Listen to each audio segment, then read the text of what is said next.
Assalamualaikum warahmatullahi wabarakatuh. Perkenalkan, kami dari kelompok 2 mata kuliah Etno Sains dan Kearifan Lokal diampu oleh Bapak Dr. Aulia Azhar SMS. Dengan saya sendiri, Resnita dengan NIM 2423 dan rekan saya Medina Nabila dengan NIM 2423 Saya Marsa Adelia dengan NIM 2423 Saya Ikri Saniati Rizik dengan NIM 2423 Selin Taujana dengan NIM 2423 Saya Nadia Datuk Fazil Larusa dengan NIM 2423 Saya Sesara Ruski dengan NIM 2423 Baik teman-teman, kali ini kita sudah berada di Museum Budaya Kota Pariaman. Nah, kali ini kita didampingi oleh Ibu Eka Syamianti.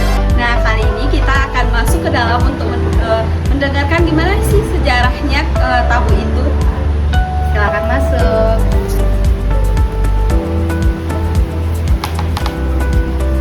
Digunakan khusus untuk pembuatan tabu. Tabu itu setiap tahun tanggal 1 Muharram sampai 10 Muharram. Yang tabu sendiri tahu? Tabu itu dulunya itu sebuah ritual ya yang dilakukan untuk memperingati meninggalnya cucu Nabi Muhammad si Husain dalam perang Karbala.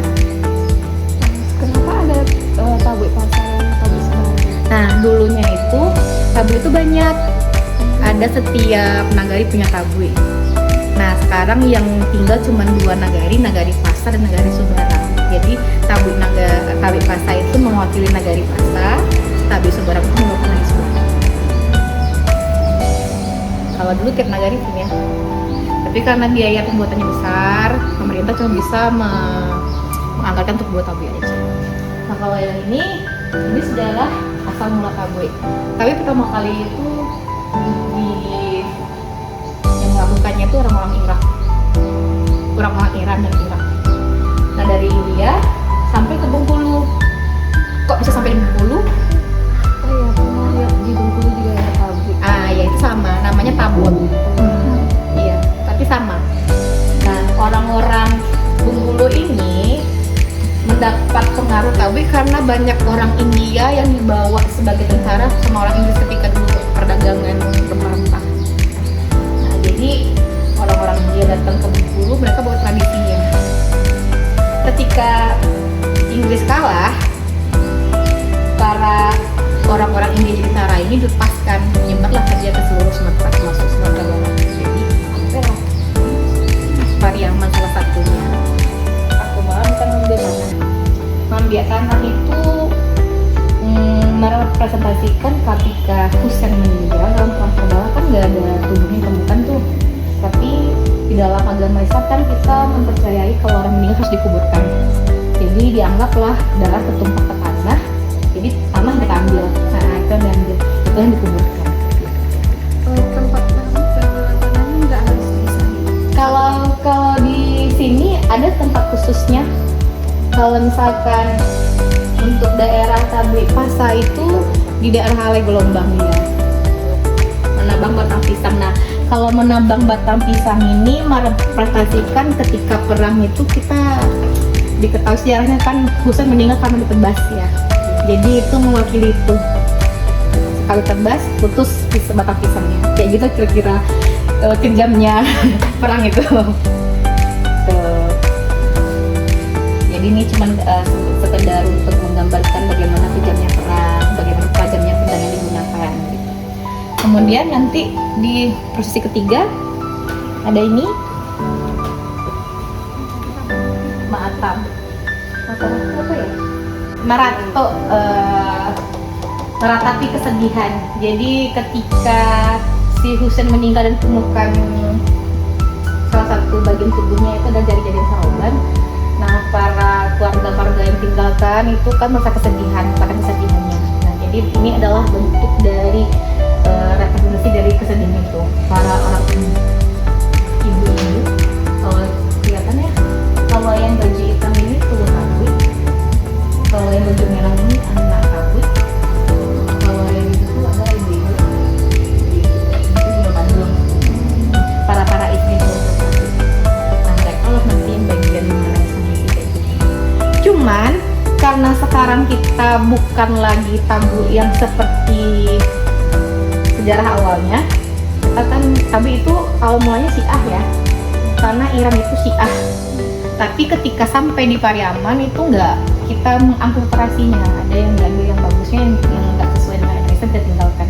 Jadi kita nggak ada lagi merapatatapi, karena di Islam dilarang untuk menangisi kematian orang lain. Jadi ini nggak ada lagi. Tapi diganti dengan tetap mengelilingi itu, tapi dengan keceriaan, dengan lagu Hoya Tusen.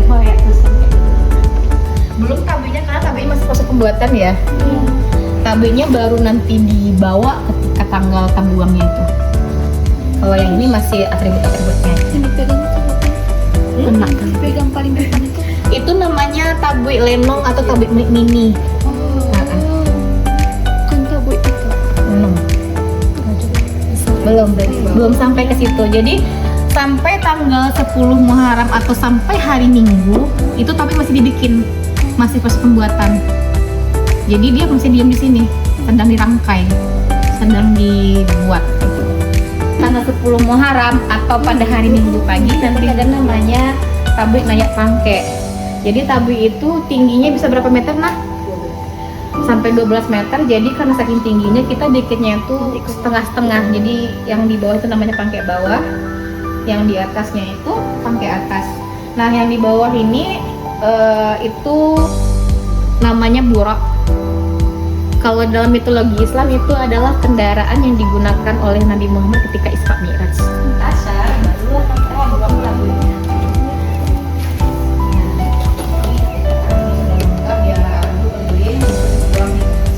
Setelah asar dan berakhir sebelum maghrib. Kalau kita lihat ada yang nanya apa aja sih kalian di bawah ketika marah-marah ini ada berapa? Ini yang tadi yang kecil-kecil di jalan depan ini tabi lemon. Misal kalau tabi ini segede ini, yang tabi apanya tuh baru gede 12 meter. Nah, bisa dilihat. Terus nanti ada lagi ini yang digunakan ketika membuat tanah tempat wadahnya.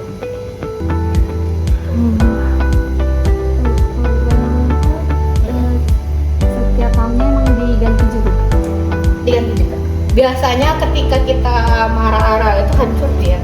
Dan ketika tabi dibuang ke laut nggak ada satupun tersisa karena masyarakat berebut mengambilnya. Masih ada masyarakat kita yang percaya bahwa bagian-bagian tabut ini membawa keberuntungan, membawa sesuatu hal yang bisa diharapkan gitu. Nah ini baju-baju yang digunakan ketika ini baju yang digunakan sama yang ambil tanah. Ini baju anak tabuik, yang itu tuh tabuik. Bajunya yang ini mirip kayak bajunya penari apa ya? Pandai. Memang sama. Namanya baju apa namanya? Galembong. Nah kalau yang ini tuh tabuik. Terus kalau misalkan sebagai apa namanya untuk mensemangatkan anak-anak tabuik dalam marah-marah nanti diiringi sama gandang dan kasa. Itu gandang yang disebut itu kasa. Jadi bisa dibilang itu musiknya perang kayak gitu. Ini juga ada pengaruh dari India.